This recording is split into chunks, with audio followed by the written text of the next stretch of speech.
सांसदों हस्तक्षेप पर आमरण अनशनरू उठिले उपेन्द्र। जगन्नाथ ट्रक मालिक संघरे अनियमितता को नहीं गत 11 दिन है संघर किछि मालिक संघ परिसर रे धारणा दे आसुले।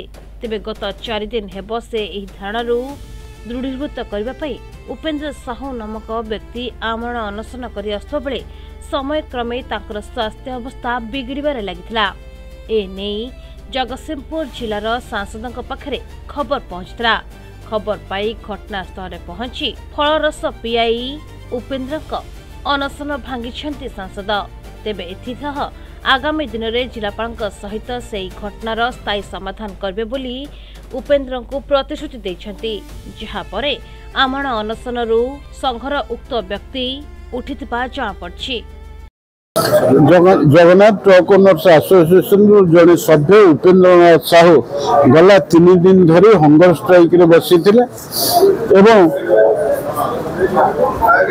ये एसोसिएशन टी अनेक सभ्य को लेकिन गढ़ाला बेले से जो माने वर्तमान दायित्व अच्छा से विरुद्ध में आउ कि सभ्य माने प्रशासन पाखे अभियोग करते यार एक आपस समाधान एक कमिटी गठन हो एवं कमिटी गठन होला पर एडीएम पारादीप ये संक्रांत में चिठी कला पर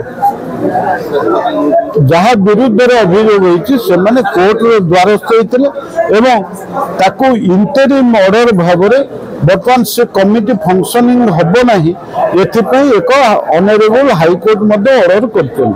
तेणु यही परिस्थिति रे वर्तमान आमर किसी सभ्य जो माने प्रकृति प्रतिवाद करने एठी एकाठी होते उपेन्द्र साहू आमरण अनशन रे बसी तेणु से दृष्टिकोण सांसद भाव में देखिली ये हूँ मोर नैतिक दायित्व एवं कर्तव्य जे गोटे अमूल्य जीवन अंतत अकाल झरी न पड़ू।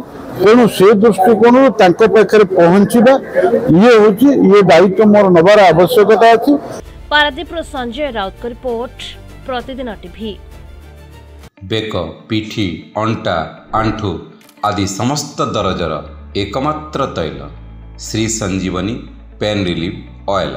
श्री संजीवनी लगैले जमा बिंदीवनी। श्री संजीवनी पेन रिलीफ ऑयल हर दर्द को समझे, रखे सबका ख्याल।